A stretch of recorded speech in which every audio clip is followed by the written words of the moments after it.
अहिल्या माई ने जिस तरह से राज चलाया,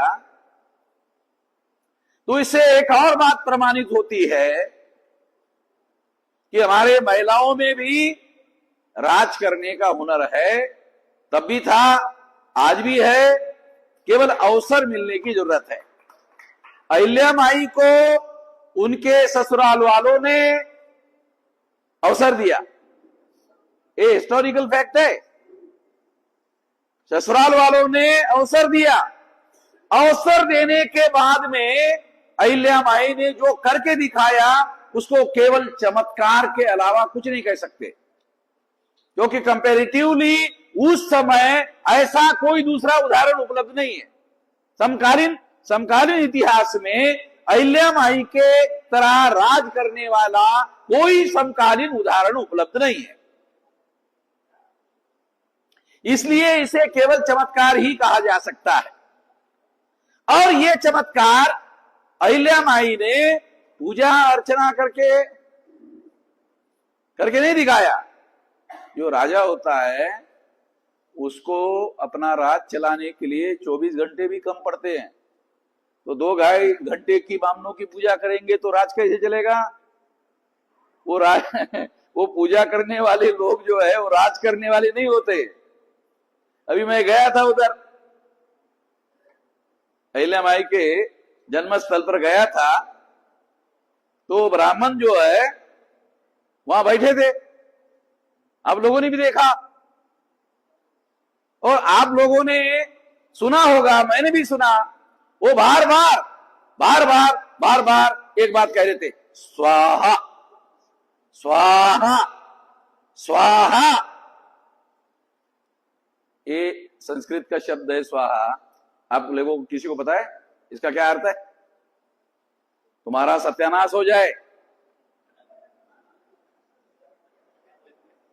मतलब वो स्वाहा का मतलब है वो जो अग्निकुंड है उसमें वो डालते थे और कहते स्वाहा, यानी जो बहुत गरीब आदमी को कभी खाने को नहीं मिलता, वो जो पदार्थ वो डाल रहे थे उसको स्वाहा कर रहे थे। अरे मगर उसको स्वाहा करने के लिए वो हमारे लोगों को स्वाहा करने की बातें कर रहे हैं और व्यवहार में सारे देश भर में यही कर रहे हैं।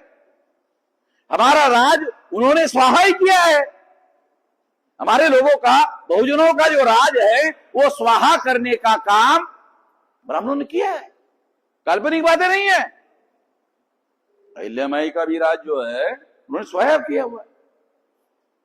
तो इसकी पुनर्स्थापना करनी है तो हम लोगों को पराक्रम की शर्त करनी होगी। जैसा अहिल्या माई ने अपने जीवन में करके दिखाया उस तरह के पराक्रम की शर्त करनी होगी और बुद्धि और शारीरिक दोनों शक्ति का उपयोग करना होगा, चतुराई का उपयोग करना होगा। अहिल्या माई से सीखकर, अहिल्या माई पूजा करने वाली व्यक्ति नहीं है, प्रेरणा देने वाली व्यक्ति है। उनसे प्रेरणा लेना चाहिए और अपने जीवन में उस पर अमल करना चाहिए।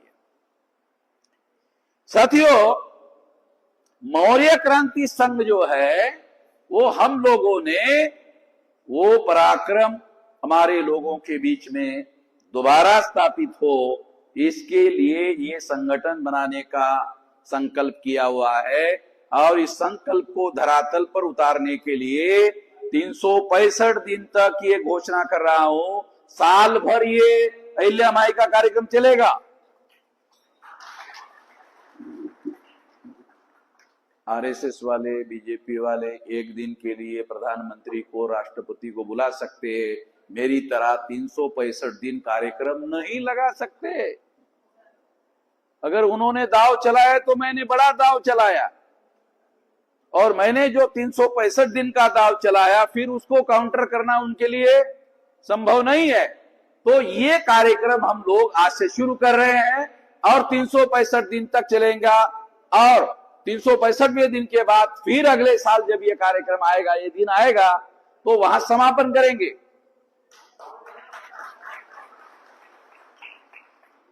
और इसका परिणाम क्या होगा? सारे देश भर में ये मौर्य क्रांति संघ की शाखाएं तैयार हो जाएगी। जब कार्यक्रम सारे देश भर में होगा तो इसकी शाखाएं भी सारे देश भर में होगी। 32 राज्यों में हम काम करते हैं तो 32 राज्यों में मौर्य क्रांति संघ स्थापित हो जाएगा साल भर में। ये संकल्प है हमारा। और मैंने जिंदगी में कोई भी बात जो है, जो भी बात मैं कहता हूं उस पर डेली अमल करने का काम करता हूं, उसके आधार पर कह रहा हूं। इसलिए मैं अपनी बात समाप्त करने के पहले दोबारा आप लोगों को यह कहना चाहता हूं कि हम लोगों को अहिल्या माई से पूजा करने का काम नहीं करना चाहिए, उनसे प्रेरणा लेना चाहिए।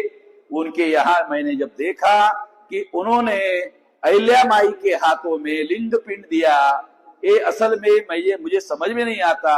मूल निवासी बहुजन समाज के लोगों को एक महिला स्त्री के हाथों में लिंग पिंड देना, ये कितना गलत बात है, कितनी बेइज्जती की बात है।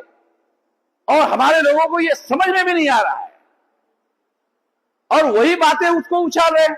अभी आज मैंने पूछा उधर, अरे ये अहिल्या माई का जो जन्म स्थल है वहां कोई लिंग पिंड था क्या? वो ये नहीं था। अब वो स्थापित करेंगे,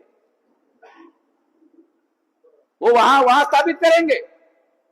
और वो जो पराक्रम का स्थल, जो प्रेरणा स्थल है, वहां जो आने वाला आदमी है वो लोग बोलेंगे अहिल्या के बजाय, अहिल्या के पहले वो लिंग पिंड को जाके दर्शन करो।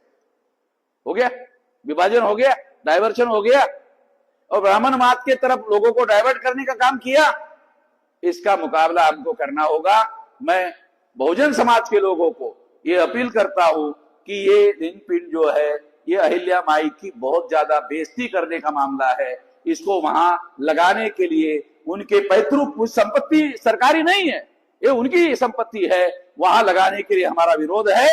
और अगर वो लगाएंगे तो हम पूरे बहुजन समाज की ताकत लगाकर उसको हटा देंगे, इसको बर्दाश्त नहीं करेंगे।